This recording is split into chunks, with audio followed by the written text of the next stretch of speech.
What a beautiful day, no? Ang ganda ng araw, ang ganda ng linggong to. Ah, sobrang blessing. Pakisabi nga sa katabi mo ngayon, you're a blessing. Pakisabi. Yan. Blessing ka pala. Blessing ka sa bahay mo nung umalis ka. Blessing ka sa family mo.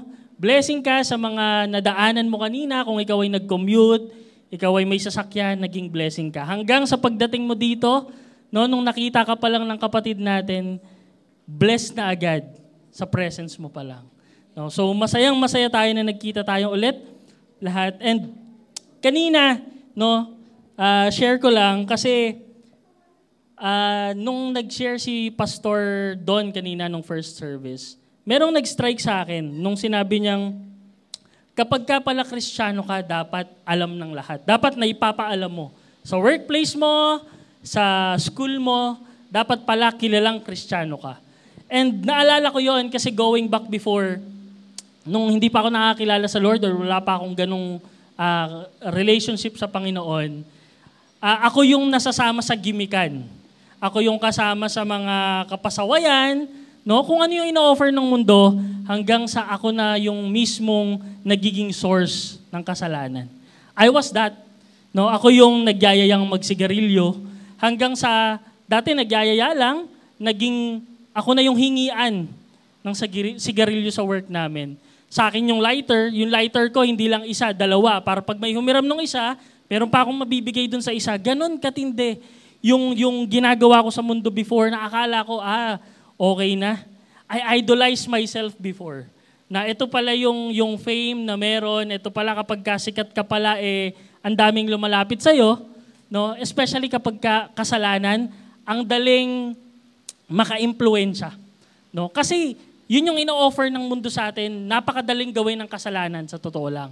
Ang mahirap is gawin yung normal. Ang normal is gumawa ng tama, gumawa ng mabuti.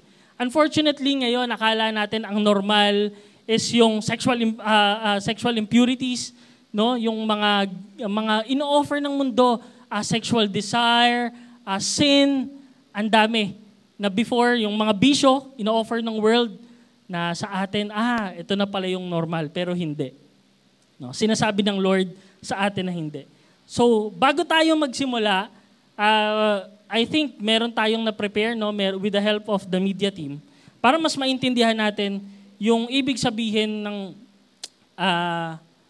idol, pagiging idol. No? Maya-maya, maipapakita yung media sa atin. Share ko lang din, no, this is the fourth time, I think, na mag-share ako sa inyong harapan. And nakita ko yung goodness ng Lord from that scene na ginagawa ko before, na nilalagay ako ng Lord dito sa inyong harapan so that I realized the goodness of God. Nothing is impossible talaga sa Panginoon. No, kaya niyang baguhin kahit sino, kahit gaano ka kasama feeling mo, sobrang sama mo before, hindi pala. Meron palang purpose ang Lord sa buhay mo. Special lang to sa aking araw na to kasi this is the first time na magbe-birthday ako na ang una kong ginawa ay mag-share. No, technically bukas pa naman yung birthday ko. Pero sinasabi sa akin ng Lord na anak, may purpose ka eh. You need to start this year, no, your year na nag-share ng word ng Lord. And it is such a blessing for me. Nakakala ko wala nang chance. Akala ko hindi na posible because of my sins before. Because of who I idolized before, who I worship before, pero hindi pala. There's always a chance. Merong pagkakataon. Kailangan mo lang isurrender at bumalik sa Panginoon. At tanungin mo, Lord, what is truly my purpose? So nakita natin, no, na merong God, which is Jesus, which is God, who is God. And merong mga Diyos-Diyosan, created by man. So bago tayo magpunta doon, let us define first what is idolatry. Ano nga ba yung idolatry para mas maintindihan natin? Sabi dyan, idolatry, it is anything or anyone that takes the place of God in our life. Hindi lang pala siya bagay, pwedeng maging tao. Basta ito ay pumapalit na sa trono ng Lord sa puso mo, nagkakaroon ka na ng idols. No? And Akala natin, when we worship the wrong things, yun na yung idolatry. Hindi pala. No? Kasi tulad dito, noong mga panahon nila, gumawa sila ng Diyos-Diyosan. So, on our defense, minsan sinasabi namin, Kuya, wala naman akong sinasamba, hindi ako nagbabow down sa mga images, wala akong ginagawang ganon. So, hindi ako nagkakasala. Wala akong nakocommit na idolatry. Unfortunately, no, even the good things can become an idol if we give value for that thing or person more than God. Kahit pala magandang mga bagay, pwedeng maging idol. No? Kung ito ay mas higit na napaprioritize mo kesa sa Lord. So meron palang mga modern idols. Noon kasi, yun lang, yung images sa panahon nila, yun yung idols for them. Pero this time, meron na rin tayong mga modern idols. And meron akong some of examples no, about modern idols. Ano yun? CP cellphone daw, sabi ni Tito Ding, no? Oo, actually, these are good things, no?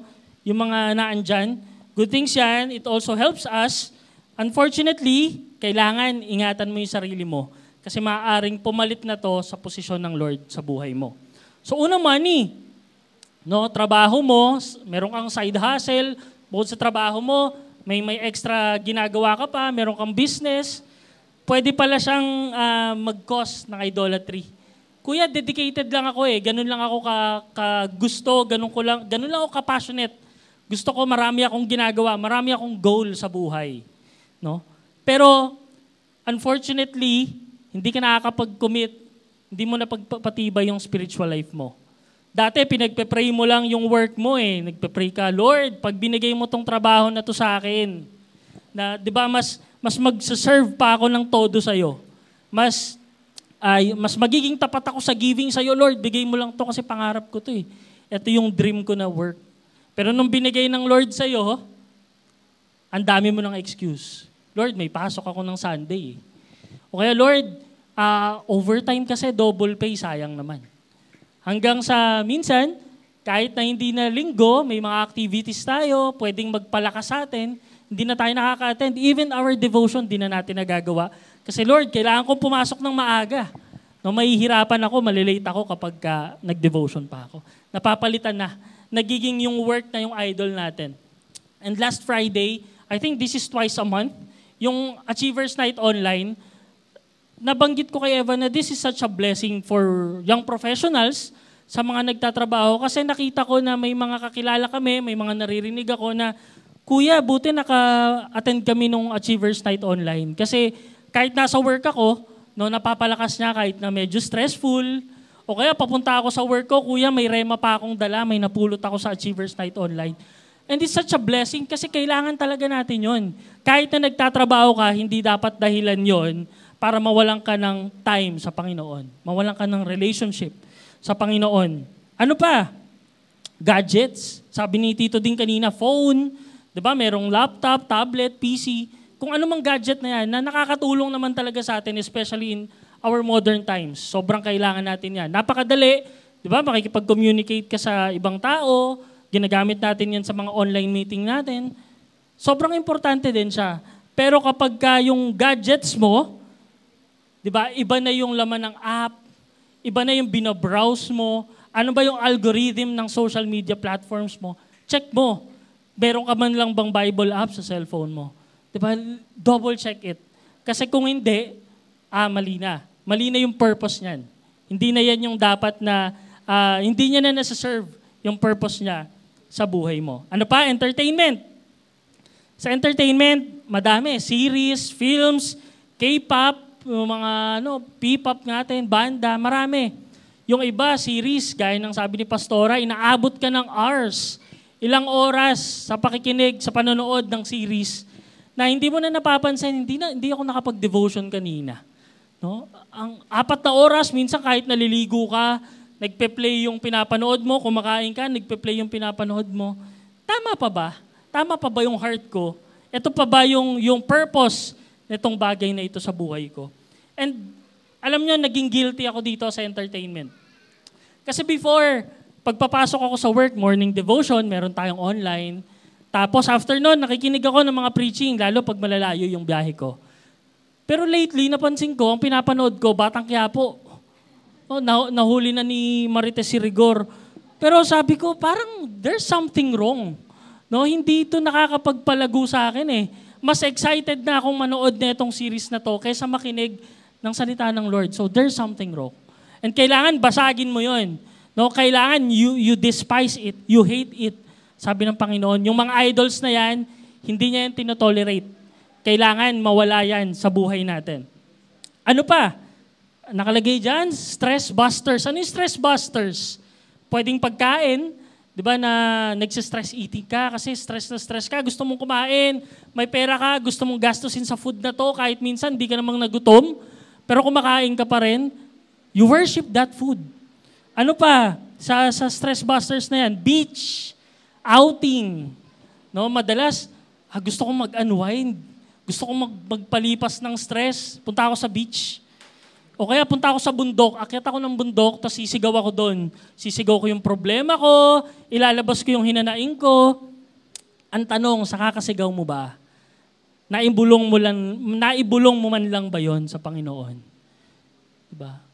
Baka nauna ka nang pumunta sa kung san-san.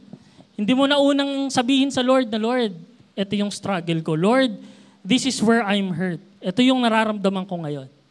Baka yung stress busters mo, yung mga bagay din pala na maglalayo sa'yo sa Lord. Nandiyan naman si Lord eh. God is anywhere, everywhere. No? Pwede mo siyang kausapin. Ba't kailangan mo pang gumastos? Ba't kailangan mo pang lumayo? Ba't kailangan mo pang umakyat ng bundok, mapapagod ka lang?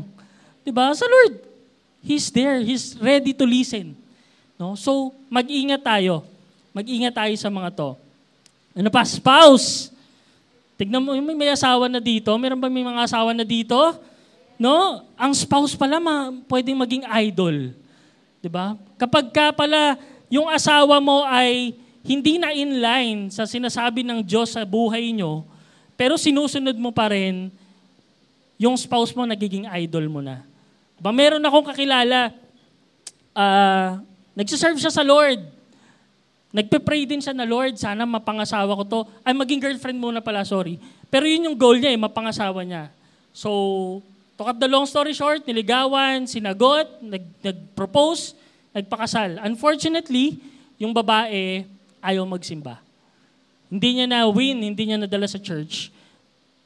Kinalabasan, yung lalaki na yon nawala sa simbahan. Gustong-gusto niya mag-serve, kaso yung asawa niya, hindi talaga, wala dyan yung heart ko. Ang heart ng asawa niya nasa business, magpalago, marami kasi silang negosyo. So, ang dami rin nilang pera, ang daming wealth na meron sila. Pero there's a hole inside his heart na merong sadness in a way, kasi alam niya na ang purpose niya talaga is to serve the Lord. Pero dahil ang gusto niyang i-pacify is itong asawa niya, lumayo na lang siya. Pinili niya na i-idolize yung spouse niya kaysa ang Panginoon. So, pang-aari pala yun, no? Next, second to the last, self, fame, pride, social media, no? Madalas kasi ngayon, social media yung punterya eh. Minsan, humahanap tayo ng validation on people, on reactions, on comments. So, yan, daming nag-like ng profile picture ko ngayon. Uy, nagustuhan nila yung suot ko ngayon. Talaga ba? Doon na lang ba tayo kukuha ng validity? Hindi na sinasabi ng Lord. The Lord said, you are wonderfully and perfectly made. Hindi mo kailangan ng tao para magsabi sa'yo nun. Diba? Hindi mo kailangan ng validation sa kanila. Maganda ka na, gwapo ka na, kung ano ka pa. Diba? Tignan mo yung katabi mo, ang ganda niyan. Ang gwapo niyan. Wala, diba? Because He is created in the image and likeness of God. Yun na yun. Tatanda tayo, may magbabago sa itsura natin, syempre. Diba? Maaring tumaba ka o pumayat ka. It doesn't matter. What matters is what's inside your heart. Ano ba yung laman ng loob mo? Ano ba yung laman ng puso mo? Ayos pa ba yan? Si Lord pa ba ang idol yan? If yes, you're on a good track. Nasa tamang landas ka pa, kapatid. And lastly, ng modern idols, isa sa modern idols is church ministry. Kuya, pwede pala. Nag-serve ako sa Lord eh. Nasa loob ako ng simbahan natin. Pero pwede parang yung ministry maging idol. No? Paano? When you focus on that activity and not to serve God anymore. Kapag masyado ka ng technical, kapag ka gusto mo, dinumero na lahat, oops, nagkamali ako sa ganito, pumiyo ka ng konti, distracted ka na mag-worship, nagkaroon ka ng maling palo, oops, sablay ako kanina. Pagbaba nyo, nagtatalo-talo pa kayo, na dapat ganito, dapat ganyan, bakit ganito, bakit ganyan. Sa media, hindi mo lang napindot ng isang beses, you're so hard on yourself, na ang tagal, dapat lumabas na agad yun eh. Kadalasan sa church ministry, ang dami nating nakikita na napapalitan ng panghihinayang yung dapat na pasasalamat. Na Lord, thank you, nakapag-serve ako kanina. Nakapag-worship ako, Panginoon. Nabigay ko yung best ko sa inyo. Hindi man perfect, pero okay lang. Minsan kasi when we're trying to reach yung pagiging perfect, nakakalimutan natin ng Holy Spirit that the Holy Spirit should operate in us. Dapat nakarely pa rin tayo sa Holy Spirit. We do not rely what we do here on ourselves. Kasi kung ikaw, you'll be disappointed, mapofrustrate ka, sana ganito ginawa ko, sana ganyan. But when you operate with the Holy Spirit, thank you Holy Spirit, naitawid ko yon. Sa pamamagitan ng power mo sa buhay ko, nakaya ko yun, dati hindi ko kaya yun eh. Diba? We need to see things differently. So, these are just an examples ng modern idols.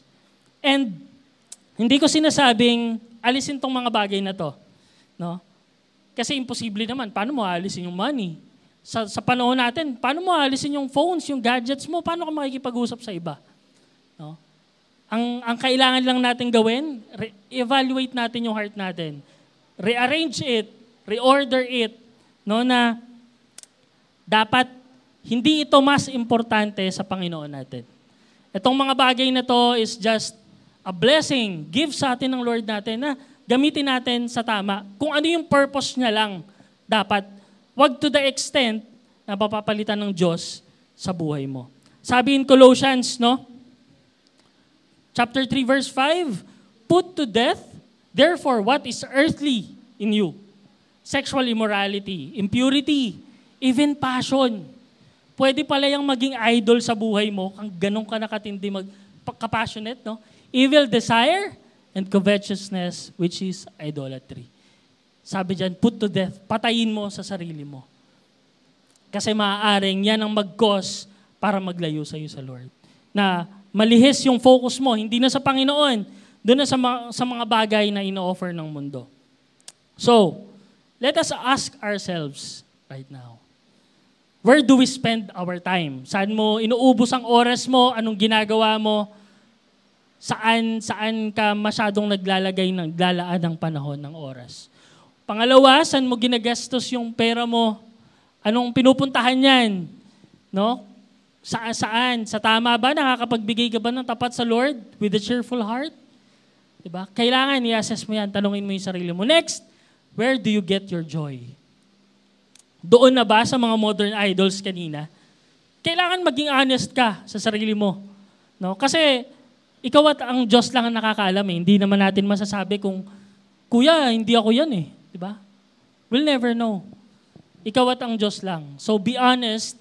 And kung nandun yung mga wino-worship mo na idols, edi pwede mong sabihin sa Panginoon na, Lord, dito ako sa area na tumahina. Ito yung weakness ko, Panginoon. Ano pong dapat kong gawin? And lastly, what's always on your mind? Ano na ba yung tumatakbo sa isip mo? Pag dilat mo pa lang sa umaga, ano na bang tinitignan mo? Phone na ba agad? O, kung oo, yes, di ba? Kasi may online devotion, may morning devotion tayo. Buksan mo agad yung link. Di ba? Yung iba, nakahiga pa, nakatutulog pa. Ako, minsan may mga ganon. Si Ate Eva nyo, gising na siya. Pinipilit niya ako, babe, online devotion na, ganito na. Lalaban mo talaga eh. Kasi gusto mong si Lord yung maging idol. Si Lord yung i-worship mo. Battle talaga yan. Process talaga yan, sabi nga eh. Sabi ni Pastora, kapag ka may process, may promise. So, kailangan ilaban mo yon, no? So, dito, sa idolatry, nakita natin sa Exodus na si Lord, He instructs. God instructs. before we go in Exodus 32, sa 31 kasi, sinabi doon yung mga instructions ng Panginoon. Ano yun? Offerings for the tabernacle, plans for the Ark of the Covenant, plans for the tabernacles, for the incense, sa altar, sa garment na gagamitin ng priest, and anointing of oil. Lahat, eksakto, specific yung instruction ng Lord kay Moses. Unfortunately, sa simula pa lang ng Exodus 32, yung mga tao, di ba, nainip na. Sabi doon, when the people saw how long it was taking Moses come back down the mountain, they gathered around Aaron. Inip na sila kasi ang tagal naman. Ang tagal ni Moses, 40 days and 40 nights si Moses na binibigyan ng instruction ng Panginoon. 1 month mahigit. So itong mga tao na to, itong Israelites, nainip na sila, lapit sila kay Aaron. Aaron, mukhang hindi na bababa si Moses, di natin alam kung ano nangyari sa kanya. Gawa na lang tayo ng Diyos na maglilid sa atin. No? Dito na lang para nakikita natin, na-visualize natin, kasi hindi natin alam kung ano nangyari doon, kung meron pa bang nangyayari doon sa taas.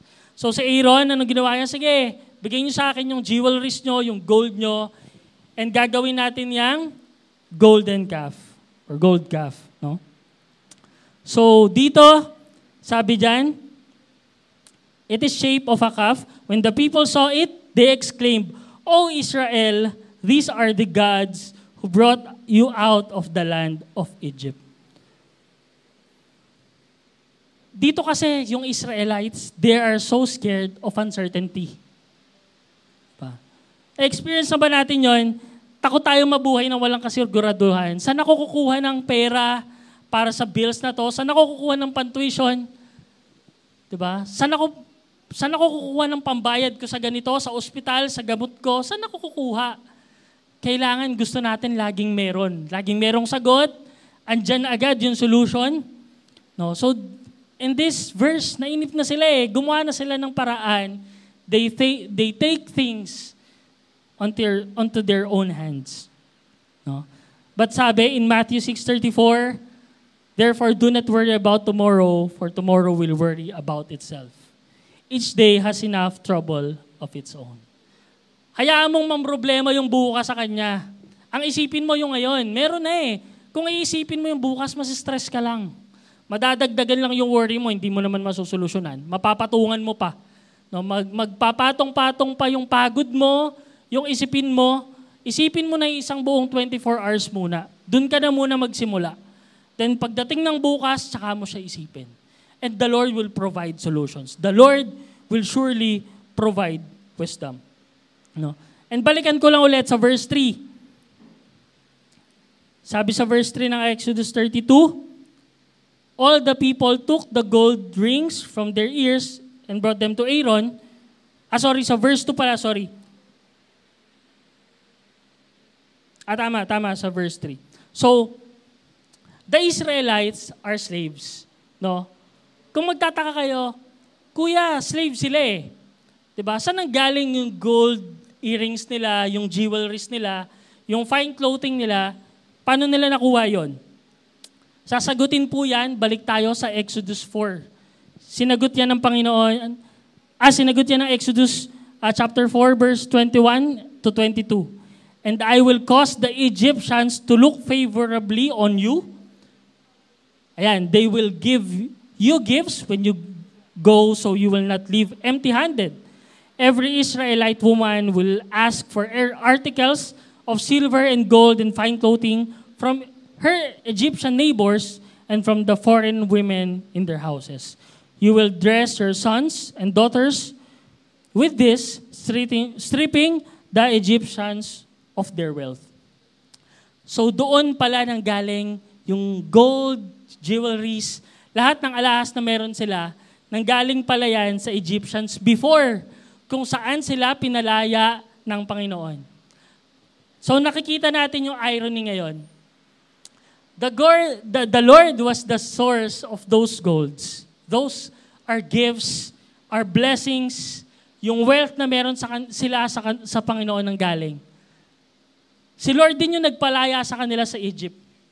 Pero dito sa Exodus 32, nakita natin, sinabi nila na itong ginawa naming Diyos, ito yung nagligtas sa amin out of Egypt. Nakita rin natin na minsan pala, yung gift na nanggagaling sa Panginoon is also the reason na nagiging panlaban na natin yun sa Kanya. No, yung mga pinapanalangin natin, Lord, gusto kong magkaroon ng ganito. Lord, gusto kong magkaroon ng gift na ganito. Gusto kong gamitin to, Lord, para sa ikalalago ko sa'yo. Ganun tayo mag-pray before. Nung binigay na ng Lord, anong nangyari dyan? Ginamit pa nila yung golds and jewelries na yon para gumawa ng ibang Diyos-Diyosan. How sad is that? Ganong nakakalungkot na yung gift, yun na yung naging focus mo kesa sa giver. Yung blessing, napalitan na yung blesser sa puso mo. It is just a blessing, no? From the blesser, from the source. Don't make an idol out of it. Diba? Wag mong gamitin yun na panlaban sa Diyos. Gamitin mo yun sa tama. Kung saan niya pinapagamit sa'yo, dun mo gamitin. No? And wag yan ang maging panlaban mo sa Panginoon. And I will share this to you in Hebrews 11:8. Makikita natin yung difference. Kasi dito, sabi dyan, it was by faith that Abraham obeyed when God called him to leave home and to go to another land that God would give him as his inheritance. He went without knowing where he was going. Si Abraham sumunod. He obeyed by faith, di ba? By faith. Hindi niya nakikita. Hindi niya nga alam kung saan eh. Di ba? Pero si Lord ang nagsabi sa kanya, and clearly, sa puso niya, inuutos sa kanya ng Lord. Anong ginawa niya? He obeyed. And nung sumunod siya, anong sabi doon? He will receive the inheritance from God. May instruction ang Panginoon sa atin. Diba? We need to patiently wait for it. Nakita natin yung difference ni Abraham eh. Si Abraham, by faith, sumunod, na-receive yung inheritance. Israelites, nainip, anong na-receive nila? Based dun sa napanood natin, punishment for the sin they've committed for worshiping other idols. If you worship God, the one true God, which is Jesus, no? Makaka-receive ka pala ng inheritance. Maybe hindi mo alam, Lord, saan ba ako pupunta?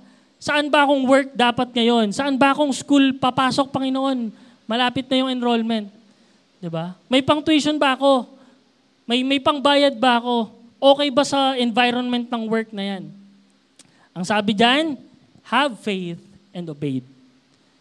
Huwag tayong tutulad sa nangyari dito sa Israelites na dahil nainip na sila, na Lord, ang tagal mo naman eh, tagal ko nang hinihingi sa'yo, hindi mo pa binibigay. Gagawa na lang ako ng sarili kong diskarte. Tapos tsaka nyo na lang sabihin, Lord, kung okay ba tong ginawa ko o hindi. Ba may mga ganun tayo, no? Lord, gawin ko na to ha. Tapos kapag hindi okay, edi hindi nyo will. No? Lord, gawin ko na to, pero kung will nyo, edi thank you. Inuunahan mo na yung Panginoon eh, sa gusto niyang gawin sa buhay mo. Wala na yung obedience doon. Wala pang instruction, may ginawa ka na eh. Diba? Kailangan muna nating maghintay ng instruction sa Lord. Hindi ko po alam kung ano yung pinagpe-pray nyo. It may come to you 4 days after, 4 months after, 4 years later. Diba? Ito 40 days eh, yung instruction ng Lord. Hindi ko alam kung gaano katagal yung pinagpe-pray nyo. But we only need to be still and don't put matters in our own hands. Maging maingat tayo doon. No? Wait for God's instructions. Pangalawa, God sees. Nakikita ng Lord lahat. No? In Exodus 32, verse 7, the Lord told Moses, "Quick, go down the mountain. Your people whom you brought from the land of Egypt have corrupted themselves." Etong mga panahon na to, nagbibigay siya ng instruction kay Moses, pero nakikita niya yung ginagawa ng Israelites. And they're corrupting themselves. Sabi diyan, He sees not only what we do. Our actions also And paano tayo mag-isip? Especially when we do things na rebellious na pala sa Panginoon. Nakikita yan ng Diyos. Hindi man yan alam ng pamilya mo, hindi man alam yan ng leader mo, pero if you have a rebellious heart, sabi nga ni Pastor Don kanina, the God or the Lord will expose it. Masasaktan ka pa. Kapag meron kang tinatagong kasalanan sa'yo, may ginagawa ka to corrupt yourselves. To corrupt yourself, mahirap. It will sooner or later explodes and baka hindi mo na magawaan ng paraan kapag hindi ka nagre-rely sa Diyos. No? Because nothing is beyond the scope of God's knowledge. Alam ng Lord lahat. Mabuti, pangit sa atin, alam ng Diyos. Nakikita ng Diyos. No? Alam niya yung prayer mo. Alam niya yung struggles mo. Di ba? Naririnig niya yung bawat iyak mo, yung bawat hingi mo sa Kanya, naririnig niya yon. Pero minsan kaya hindi dumadating kasi baka hindi ka pa handa. Baka hindi ka pa ready i-receive yun eh. Baka humingi ka ng mapapangasawa, may kailangan ka palang ayusin muna sa sarili mo. May kailangan ka munang ayusin sa family mo. Diba? Baka hindi ka pa ready. Nagpe-pray ka ng sasakyan, diba? Simpleng bagay, pero baka wala ka pang parking lot sa bahay mo. Magiging mahirap yun for you. It will be troublesome. Diba? Gusto mo ng promotion, pero kakapasok mo lang sa work. Siyempre hindi pwede. Kailangan, you earned for it. Pagtrabahuhan mong mabuti. Minsan yung prayer natin, dapat i-align natin kung ano nga ba, nasang sitwasyon ba ako ngayon. Don't take levels na hindi ka pa ready. No? Respect your season. Kung ikaw ay dapat mag-aral ka muna. Huwag ka munang makipag-boyfriend, girlfriend. Focus on your studies. Diba? Isa yun sa regret ko eh. 12 years old pa lang ako, nag-girlfriend na ako eh. May nangyari ba sa akin?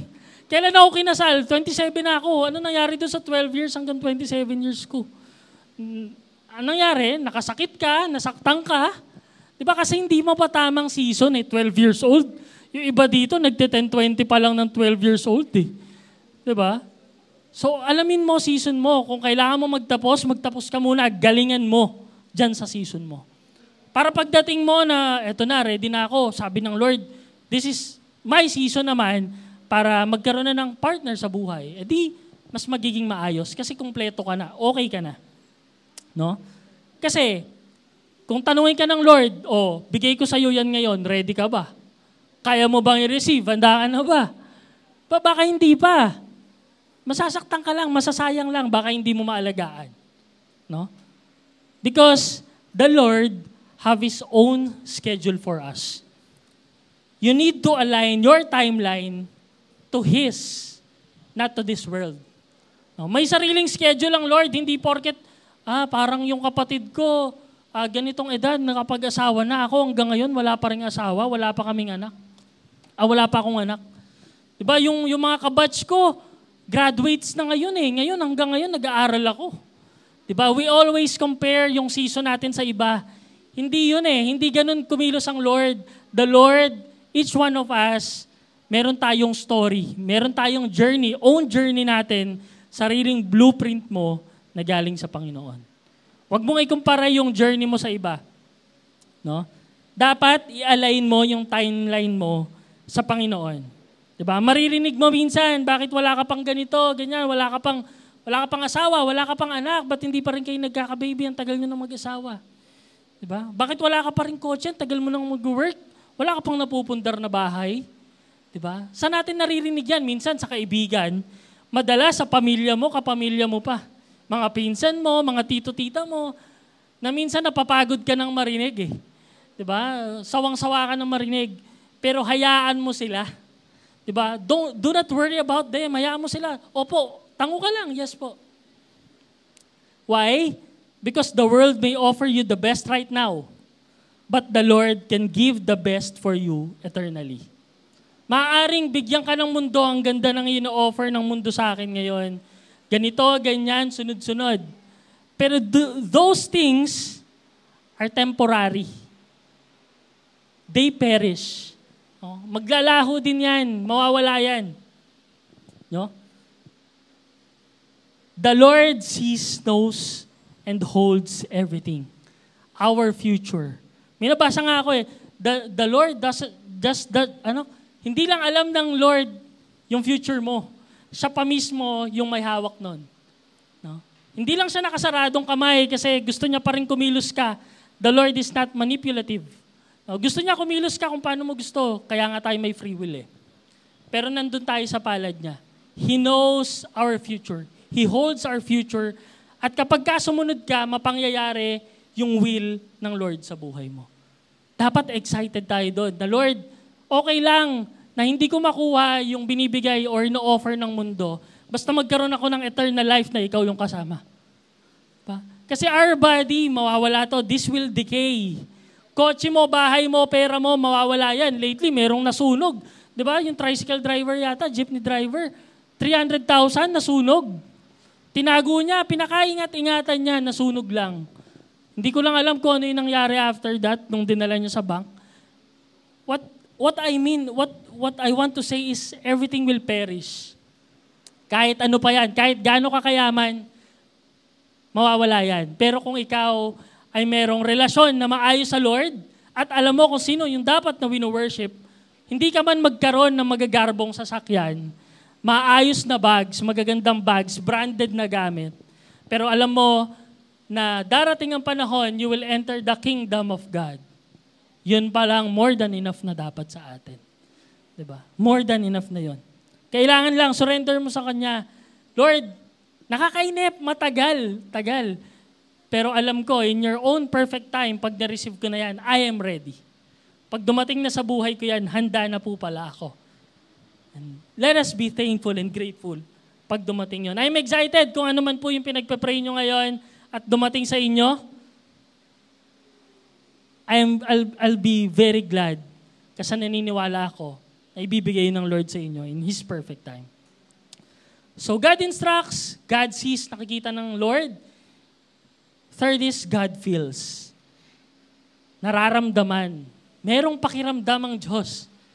Kaya ka nga niya mahal na yung pagmamahal na yon, walang kahit na sinong kayang pumantay. Sabi nga, everyone will leave you, but the Lord will stay. His love will never change. Yung pagmamahal ng Lord sa'yo. So dito, nung pinababa niya si Moses, in 32:8-10, diba, sabi niya, they are bowing down, no, dun sa ginawa nilang idol. I have seen how stubborn and rebellious these people are. Now, leave me alone so my fierce anger pa, can blaze against them and I will destroy them. Then I will make you, Moses, into a great nation. So nakita natin dito na ang Panginoon, He doesn't tolerate idols. He doesn't tolerate sin. Ayaw niya yon. Sabi diyan, fierce anger. Yung anger, nakakatakot na namang galing sa Lord. Pero pag may fierce pa, you'll be destroyed. Sabi diyan. Let us be reminded of the first and second commandment. Doon lang straightforward. Sabi sa Exodus 20, verse 3, you must not have any other God but me. Wala nang explanation pa. Wala kang dapat ibang Diyos kundi ako. So, tignan na natin ngayon yung buhay natin. Oops, meron nga ba? Meron bang nag-take away ng attention ko sa Panginoon? Pag meron, tandaan natin tong Exodus 20, verse 3. Wala pala dapat kang ibang Diyos, kundi ang Panginoon lamang. Kasunod nun, no? You must not make for yourself an idol of any kind or any image of anything in the heavens, on earth, and below the sea. You must not bow down to them or worship them. Hindi pala hindi lang pala images, lahat, anything na pwedeng mag-take away or replace God in your heart, dapat pala yon ay dinedestroy mo. Hindi mo pala yung dapat ginagawa. First and second commandments. Dapat alam natin yan. Kabisado natin yan sa puso natin. Why? Because sabi dyan, for I, the Lord your God, am a jealous God. I'm a jealous God who will not tolerate your affections for any idols. I lay the sins of the parents upon their children and their generations to come. No? Hindi lang pala sa'yo, damay pati pamilya mo and the generations and the generations and the generations. When you worship other God na hindi ang Panginoon. Hindi lang pala sa'yo yan. Pati pala sa mga paparating panglahi mo, damay sila. Pero sabi dyan, I lavish unfailing love for 1,000 generations on those who love me and my commands. So it is in our hands. It is on your actions. Sa'yo nakasalalay ang generation mo. Lahat po tayo dito na nakikinig, sa atin nakasalalay ang generations to come. Children, sabi nga, and your children, and your children. So, it's your choice now kung sino susundin mong Diyos.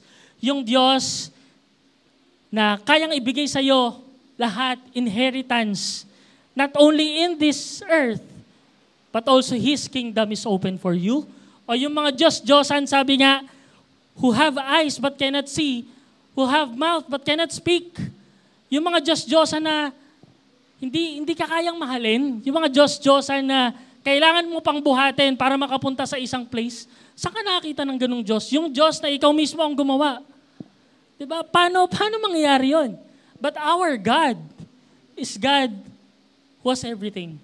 Beyond time ang Panginoon natin. Wala siya sa oras na meron tayo. He's just created time. No? So it's through your actions. And the Lord is angry of the sin committed. No, galit siya, hindi niya ito-tolerate yun. Especially when you're worshiping anything or anyone above Him. And elaborate lang natin ng konti. No, what is jealousy? Kasi dito sabi, Kuya, nagsiselos pala ang Lord, di ba? May ganun pala. Kasi for us, jealousy is a sin. No, kapag ka may dinidesire kang bagay na hindi sa'yo, gusto mong makuha, meron kang inggit na nararamdaman na sana meron din ako noon.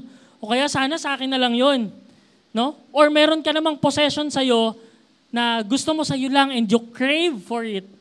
Gustong-gusto mo yung bagay na yon to the point na mas importante na yon kesa sa Panginoon. Mas importante na ba yung asawa mo ngayon kesa sa Panginoon? Hindi dapat. Di ba?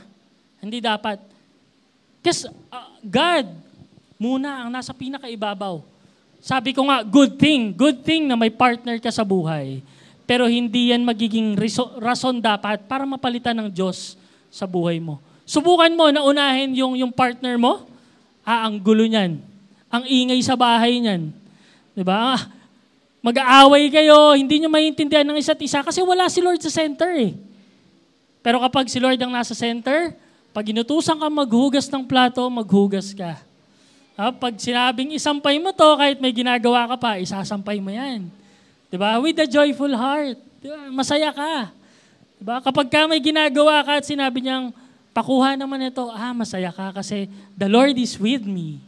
Diba? Naalala mo yan. No? So, dapat pala ganoon. Because the Lord feels, dapat tayo din, may pakiramdam tayo. Sensitive ka sa pinapagawa sa'yo ng Panginoon. No? Ang jealous God na sinasabi dito, una, ikaw ay sa Diyos. Dapat alam mo, nare-recognize mo, sa Diyos ako, kay Jesus ako. Hindi sa kahit na sinong gods. Pangalawa, yung pag-worship or pag-bow down mo sa idols ay deserve dapat ng Panginoon. Hindi ng ibang bagay. Diba? Hindi yan para sa iba. Ang pag-worship mo only to the Lord. Hindi sa tao, hindi sa mga sikat ngayon na naririnig natin, mga influencers. Hindi sa kanila, hindi tayo mag-uubos ng oras at ng panahon sa kanila na hindi na tayo nakakapakinig ng salita ng Diyos. No? Ingatan natin, be careful. No? Hindi si pantropiko o hindi na si kung ano yung magliligaw sa atin dati nang pinapakinggan mo, worship songs eh. Pag naglilinis ka, iba ng bahay. Pero ngayon, di ba, kabisado mo pa. Di ba? Pag tumitingin ka sa salamin ngayon, kumakanta ka pa. So be careful what you feed on yourself. Mag-ingat ka. Bantayan mo. Be vigilant. Kung sino ba yung ino-worship mo ngayon. No? Bakit nga ba nagagalit ang Lord dito sa Israelites? Because the Lord knows that He is the source of life. And He knows that only through Him and His presence, we will experience genuine happiness and joy. Ganon kanya kamahal. Hindi itong mga idols na to ang magbibigay sa iyo ng saya, yung totoong saya.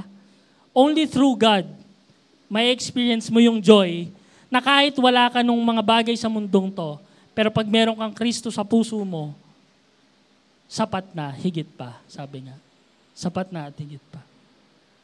Money, possessions, things, and even people, they tend to disappoint you. Diba? Mapofrustrate ka pag nagkamali yung ina-idolize mo. Kung kunwari, dito ka na, too much focus ka na dito sa bagay or sa tao na to. Darating ang panahon, madidisappoint ka dyan. Mapofrustrate ka dyan. Bakit na hindi na to nag-work gaya ng dati? Diba? Because we always rely on temporal things. Check your prayer list right now. Anong prayer list mo? Sana ma-achieve ko yung goal ko. Sana magkaroon ako ng title.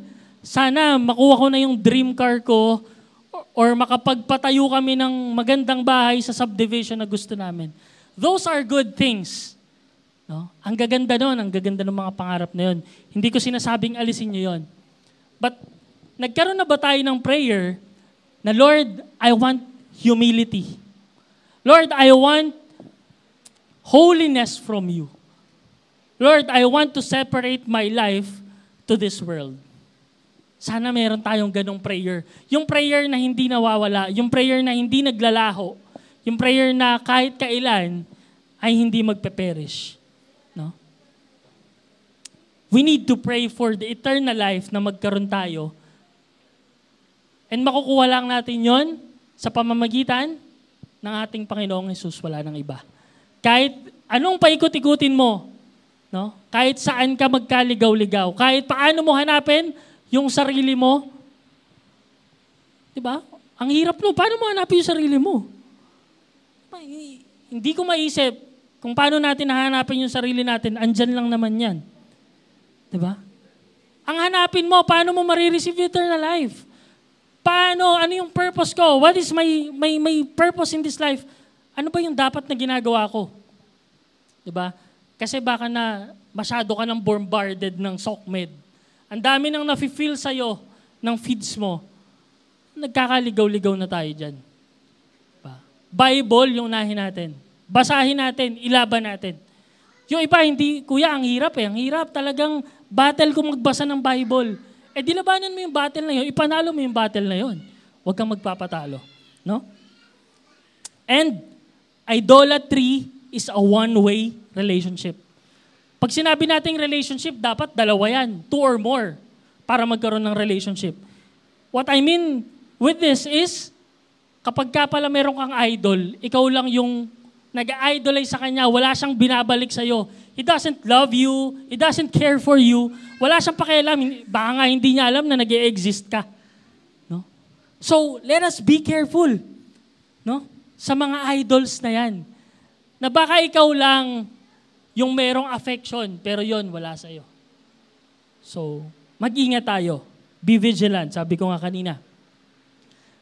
Because, kung makikita natin, itong idols na to, na ipagpapalit na natin ng Panginoon sa kanila. All throughout your life, si Lord yung kasama mo Diba? All throughout your life, si Lord yung nagpo-provide sa'yo. Nagugulat ka na lang, Lord, may miracle na namang nangyari sa buhay ko. Lord, you protect me. May nangyaring banggaan kanina. Muntik na ako, pero you protect me, you save me. Ang daming miracles, little million miracles, sabi nga. Pero naipagpapalit natin siya minsan sa mga desires natin, sa mga ino-offer ng mundo sa atin. No?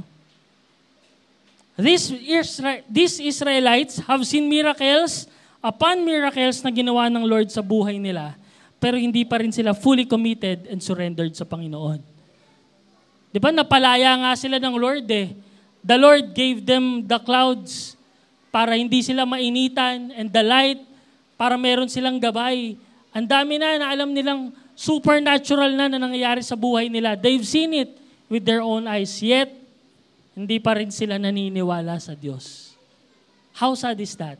Gano'n nakakalungkot yon? So tayo, napatunayan na ng maraming beses ng Panginoon sa atin, huwag na tayong kumawala doon.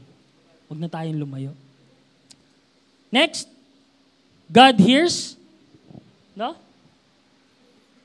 In Exodus 32, 11, 14, sinasabi lang dito, bibilisan ko na lang po, no, na si Moses, nag-pray siya, kinausap ng Lord, Lord, ito yung mga tao na pinalaya mo noon.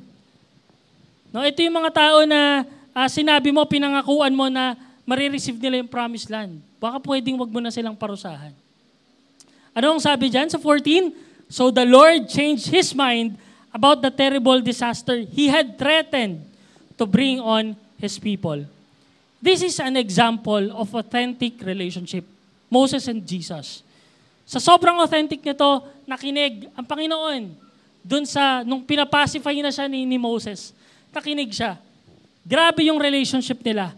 And when God can answer the prayers of anyone who wants, the people whose prayers He has promised to hear and answer are of those who are in a relationship with Him.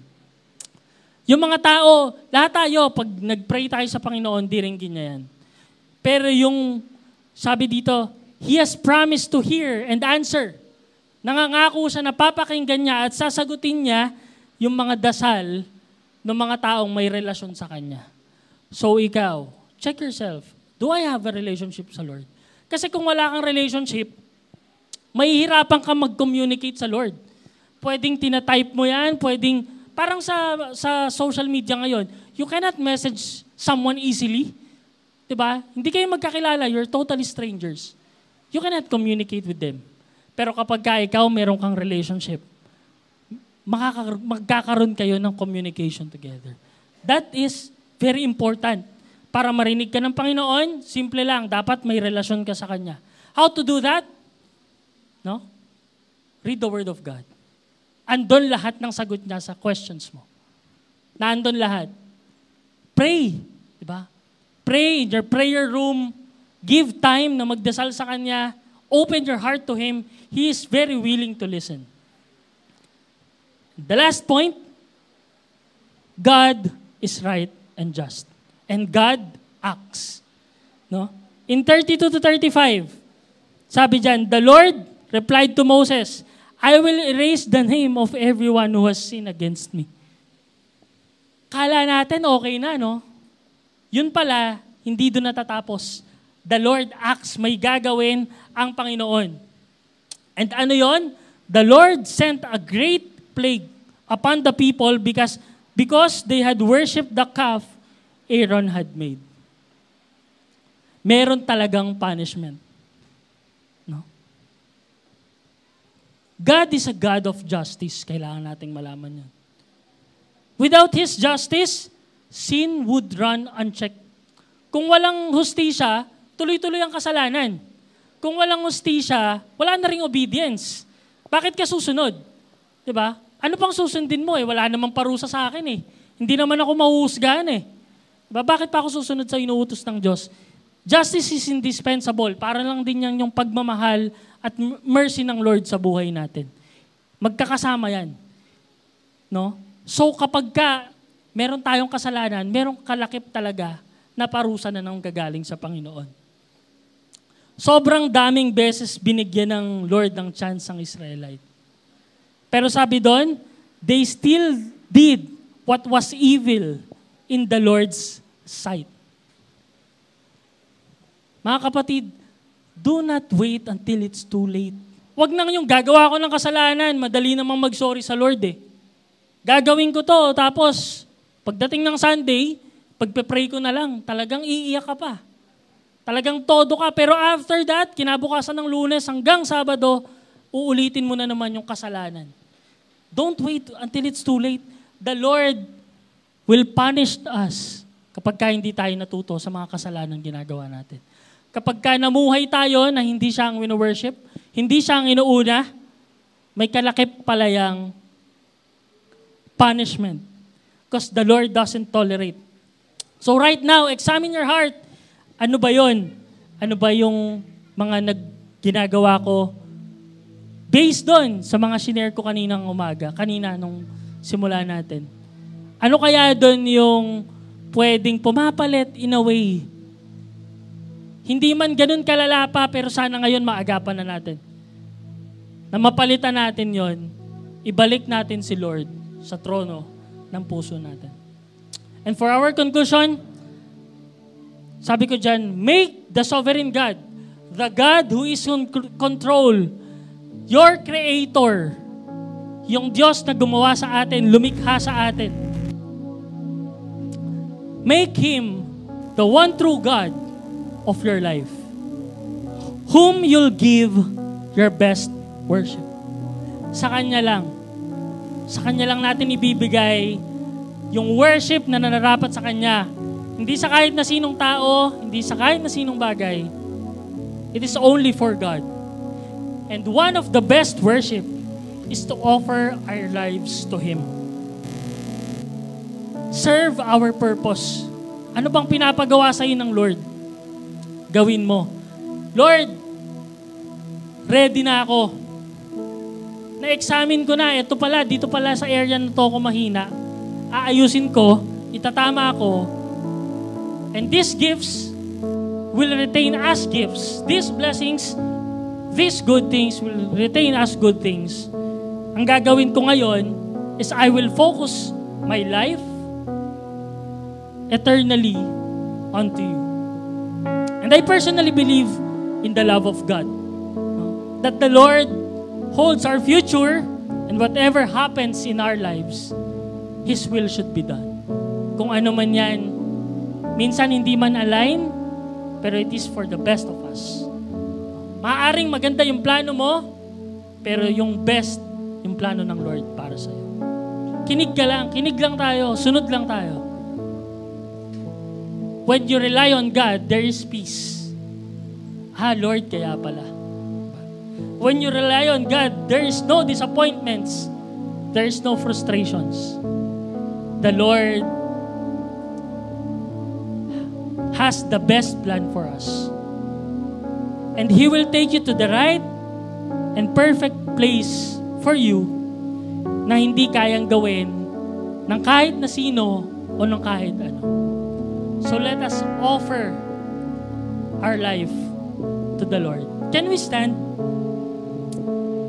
This is a sign of surrender, of submission, of offering our lives to the Lord. Ang ganda ng buhay mo, kapatid. Huwag mong sayangin. Ang ganda ng plano ng Lord sa'yo. Makinig ka lang. Kinig ka lang sa mga instructions. Marami. Kanina, di ba, ilang chapters yun? From Exodus chapter 24 to 31. Inisa-isa yun ng Panginoon. Kasi, ganun din yung gagawin niyo sa buhay mo. May mga instructions, anak, ito yung gagawin mo. Huwag ka lang mainip. Sabi nga, the best has yet to come. Paparating pa lang. Kung akala mo, nasan ka ngayon, yan na yung best, di pa. Meron pa, marami pa. Meron pang gagawin ng Lord sa atin. So this morning, let us pray. Father, we offer our lives sa inyo, Panginoon. Lord, we offer our lives to you, God. Our hearts, Panginoon.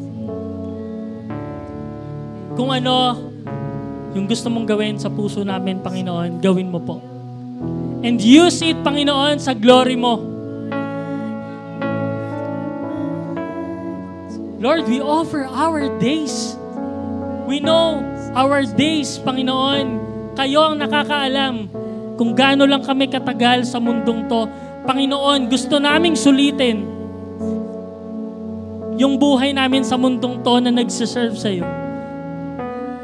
Lord, may this life a pleasing sacrifice sa inyo, Panginoon. Nawa, Lord, matuwa ka sa ginagawa namin ngayon sa buhay namin. Maging proud ka, Lord, na sumusunod kami sa iyo at tinatalikuran yung mga idols na nag-hold back sa amin, nagkakos ng delay para ma-receive namin yung blessing from you, Lord. Lord, now our purpose is clear. To obey you. To love you, Lord, and to love these people. Napakasimple ng utos mo sa amin, Panginoon. And we are so distracted by this world, nakakalimutan namin yung gawin. But Lord, this moment, itama mo po yung puso namin. Expose, Lord, kung saan ba kami nagkukulang at kung saan kami sumusobra, Panginoon. Kung hindi na ikaw yung napaprioritize namin, Panginoon, patawad po. Sorry, Lord. We're too much on games. We're too much on films. At nagkukulang kami sa oras sa iyo. Lord, we are breaking these idols right now. Sinisira namin tong mga idols na to sa buhay namin na nag-hold back sa amin para mas tumiba yung relationship namin sa iyo. And thank you, God, because we know you forgive us. When we repent, handa kang yakapin kami muli. You are just waiting for us to repent, to surrender everything. And with that, salamat, Panginoon. Paglabas namin sa sambahan namin, Lord, tuloy-tuloy ang pag-offer ng aming buhay. Sa mga taong makakasalamuhan namin, sa pamilya namin, tuloy-tuloy ang pagsaserve ng purpose ng buhay namin. So thank you, Lord, for the opportunity. Thank you, Lord, for the privilege. We will always be honored na inuutusan mo kami. And we are here as your servants to obey you. Mahal ka namin, Panginoon. We offer our lives on you. Sa iyo, Panginoon, lahat ng papuri, pinakmataas na pagsamba. In Jesus' name we pray. We love you, Lord. And everybody say, Amen and amen.